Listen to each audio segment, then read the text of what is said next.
안녕하십니까.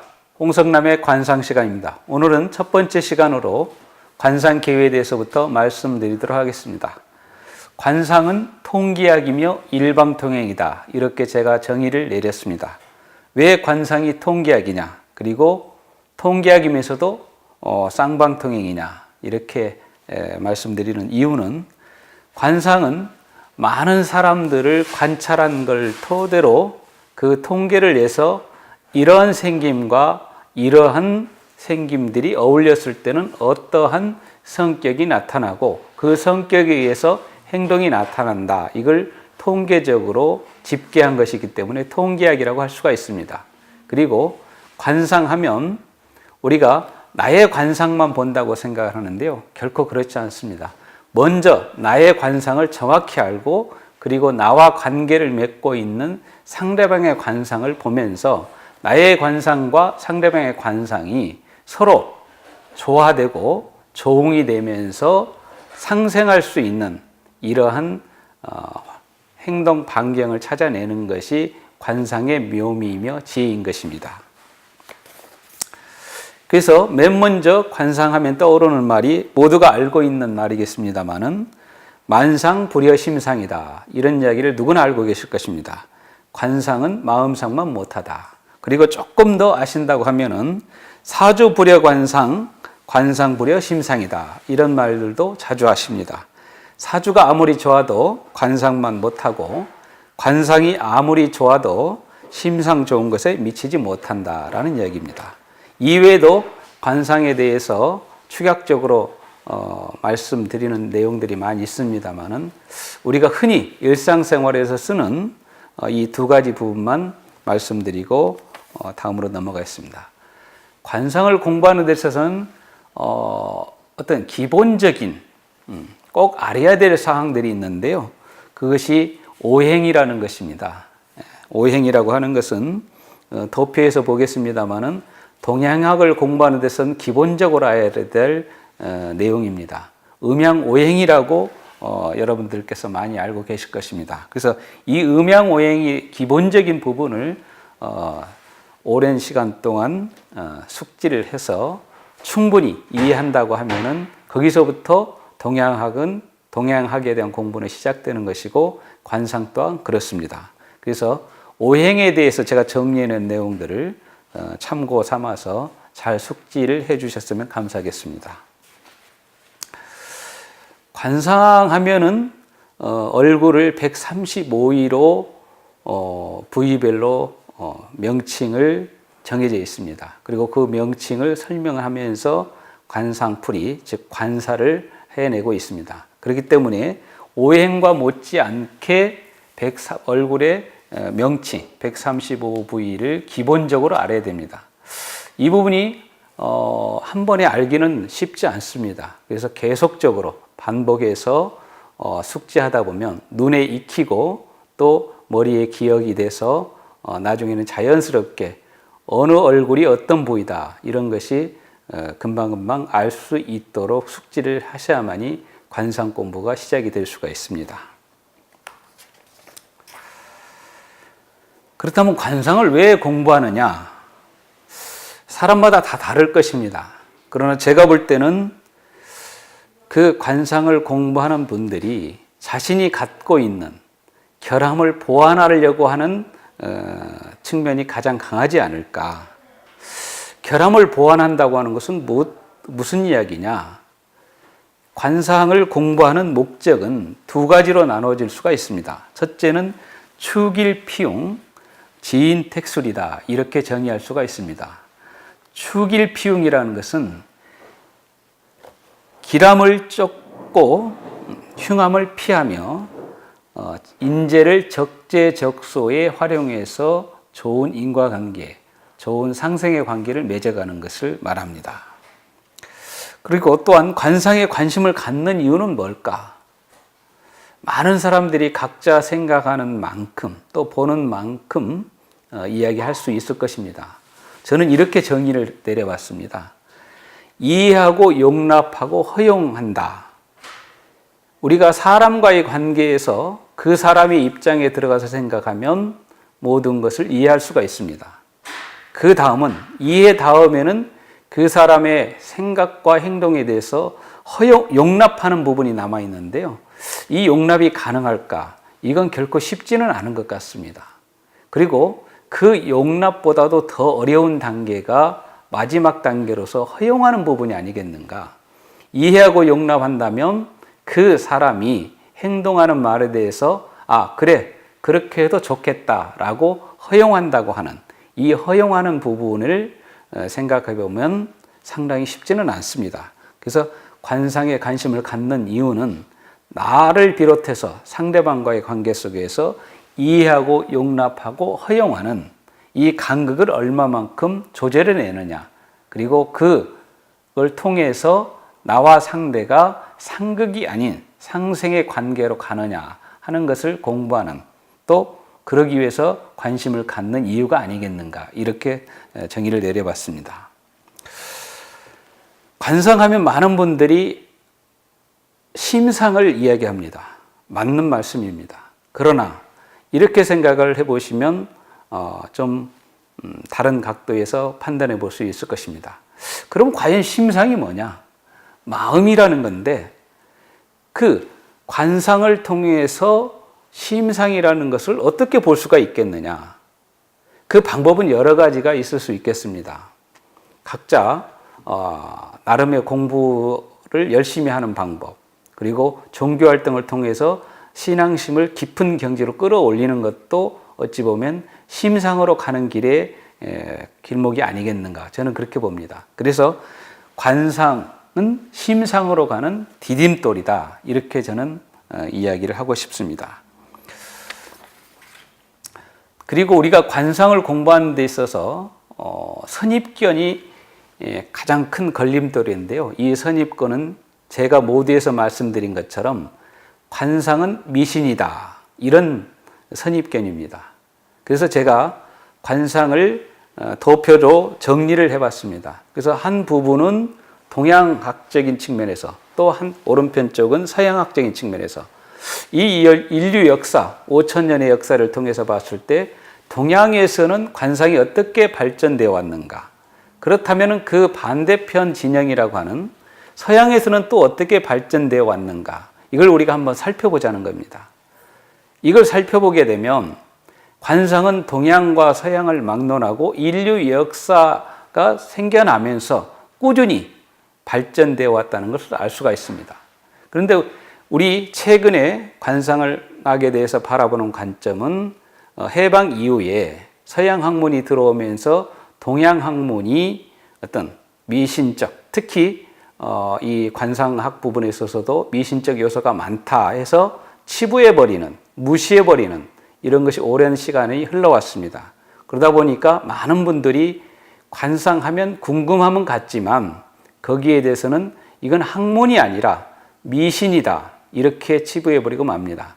그렇지만 그거는 관상학에 대한 서양과 동양의 발전 과정을 전혀 모르고 그냥 선입견을 갖고 이야기하는 게 지나지 않는다라는 것을 말씀드리기 위해서 제가 도표로 정리를 해봤습니다. 이 부분은 별도로 나중에 한 시간을 가지고 또 이야기를 좀 드려야 이해가 될 수 있을 것 같습니다. 그래서 오늘은 계략적인 측면에서 동양에서 관상이 발전되어 온 과정과 서양에서 관상이 발전된 과정만 도표로서 보여드리고, 그거는 도표를 참조해서 조금 선입견을 좀 버려주셨으면 감사하겠습니다. 또한 우리가 관상에서 이야기할 때 재미있는 대목, 그럼 관상은 현실에 적용됐을 때 어떻게 나타났는가, 특히 옛날의 이야기보다는 최근의 이야기를 가지고 말씀드리면 더 이해가 빠르고 더 흥미를 가지실 것 같습니다. 그 김종필 전 총리의 증언록에 보면은 소이부답이라고 하는 증언록 7편에 혁명의 확신이라는 부분이 나옵니다. 그 부분을 읽어보시면 아주 혁명 전야의 관상가를 김종필 전 총리와 그 당시에 함께 했던 동지 중에 한 분이 찾아가서 이 앞날에 대한 불확실한 앞날에 대해서 뭔가를 얻고자 했을 때 그 백운학이라는 관상가가 한 이야기를 쭉 보시면 이 관상의 경지가 참 오묘하고 대단하고 심오하다 이런 느낌을 가지실 겁니다. 이거는 제 이야기가 아니라 김정필 전 총리가 실제 경험 속에서 증언록으로 남겨진 부분이기 때문에 한번 자료를 찾아서 읽어봐 주시면 감사하겠습니다. 그 부분에 제가 한 부분을 읽어본다고 하면은 백운학은 관상을 잘 보기로 이름난 역술인이었다.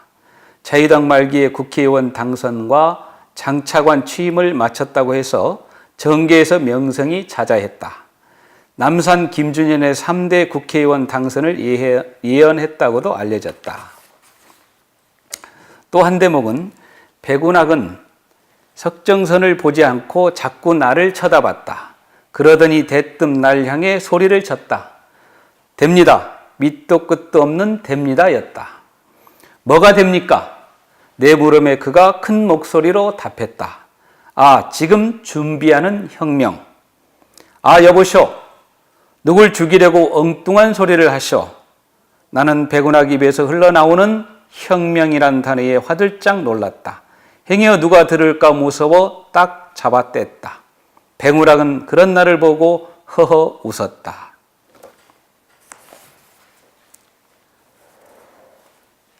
백운학이 내게 천기를 누설한 건 그때 한 번만이 아니었다. 5.16 거사를 일으킨 지 얼마 안 된 61년 7월이었다.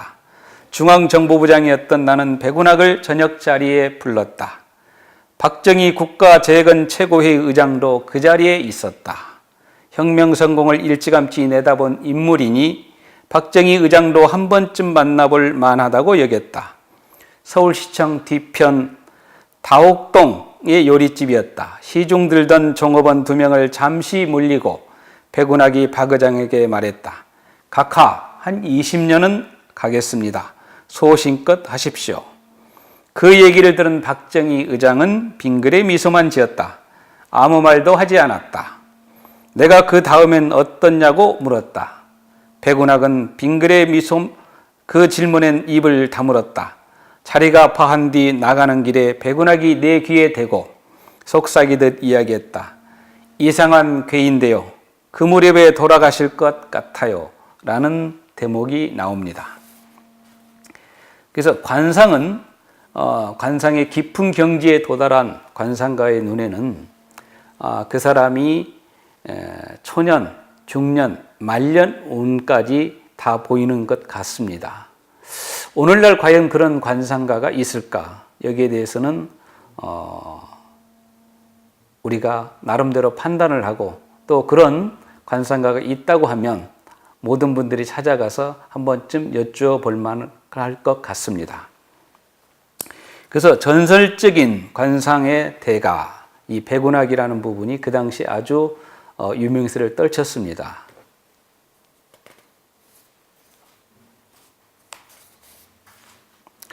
이렇게 관상에 대해 개요를 말씀드리고 또 관상에 대해서 아는 듯이 이야기하면 많은 분들이 그 자리에서 이런 질문을 던집니다. 그러면 내 관상을 좀 봐주시면 어떻겠습니까? 라고 이야기를 합니다. 그런데 이거는 상당히 관상을 공부한 사람들에게는 좀 신뢰되는 질문이 아니겠는가 이렇게 생각을 합니다. 왜 그러냐? 관상에는 상유오불가와 상유삼불령이라는 원칙이 있습니다. 이 상유오불가라고 하는 것은 관상을 보지 않아야 될 때가 5가지 경우라는 것입니다. 그 하나하나 말씀을 좀 드려보겠습니다. 상유오불가는 관상을 보지 않아야 될 때입니다. 이는 정확하게 판단할 수 없는 상황에서는 상을 볼지 말라는 뜻인데 다음 5가지 상황이 그렇습니다. 상을 본다는 것은 한 사람의 운명과 기륭을 판단하는 것으로 신중하면서도 온 전성을 쏟아야 합니다. 잘못된 판단을 할 수 있는 상황이라면 상을 보지 않는 것이 현명하지 않겠습니까? 첫 번째는 음주후 불간, 주기 이만 기륭 난문이다. 이런 이야기입니다. 술을 마신 다음에는 상을 보지 않는데 왜냐하면 술 기운이 눈에 들어가기 때문입니다. 눈이 충혈됨으로 기륭을 분별하기 어렵습니다. 술에 취하면 눈이 충혈되고 안색도 변하기 때문에 기색을 볼 수 없는 것입니다. 두 번째는 색욕과다 불간 기색청암 기륭막변이다 라는 이야기입니다. 남녀 관계를 가진 뒤에는 상을 보지 않아야 됩니다. 기륭의 변화가 없으면서 기색이 검푸르게 되기 때문입니다. 성행위를 통하여 신장에 기운을 쓰기 때문이죠. 나쁜 기색과 혼동될 수 있으므로 상을 보지 않아야 된다는 이야기입니다. 세 번째는 폭로후 불간 청남정면이면 음줄불명이다. 화가 몹시 났을 때는 상을 보지 않아야 됩니다. 얼굴에 기색이 파랗게 나타나서 정확하지 않기 때문입니다. 기색을 정확히 판별할 수 없으므로 상을 보지 않는다는 것입니다. 화가 난 사람에게 운명에 대한 이야기를 하는 것은 실효성이 전혀 없기 때문입니다. 네 번째는 인다불간 신난분주다. 이 말은 사람이 많은 곳에서는 상을 보지 않는다는 이야기입니다. 주변의 소란스러움으로 인해서 정신이 산만해져 정확한 판단을 할 수 없기 때문입니다. 그리고 다섯 번째는 자기 유사불간 신부재언이면 시희불견이다. 이 말은 상을 보는 사람이 신변에 무슨 일이 있을 때는 상을 보지 않는다는 것입니다. 살펴볼 마음의 여유가 없어 상을 봐도 보이지 않기 때문입니다. 이 다섯 가지가 상유오불가입니다. 그리고 상유삼불령이라고 하는 것은 상을 보고 그 내용을 알게 되어도 말하지 않아야 될 금기사항이 세 가지가 있다는 것입니다. 첫 번째는 무운자불가유미면 공타심사 오화음덕이다. 이 말은 운이 없는 사람에게 운이 없다는 말을 하지 않아야 한다는 겁니다. 만약에 운이 없는 사람에게 운이 없다고 이야기를 하면 듣는 그 사람의 두려움에 빠지게 하고 절망과 죽음으로 내몰 수 있기 때문입니다. 말로서 다른 사람을 해치는 것은 자신의 음덕에도 좋지 않는 영향을 줍니다. 두 번째는 흉포자 불가 설명 공타 기야 간파이면 반피타에다. 이 말은 흉포한 것에 대해서 설명하지 않아야 한다는 것입니다. 다른 사람이 자기를 꺼리는 것을 알게 되면 다른 사람에게 피해를 주기 때문입니다. 세 번째는 명장진자 불가직언 공타 자기 신망 이가인 부자 미상 어아 실속 무익이다. 생명이 다 된 사람에게는 직접 말하지 않아야 한다는 것입니다. 다른 사람에게 스스로 두려운 마음을 갖게 만들고 집안의 부인과 자식들을 비통한 마음에 빠지게 하기 때문입니다.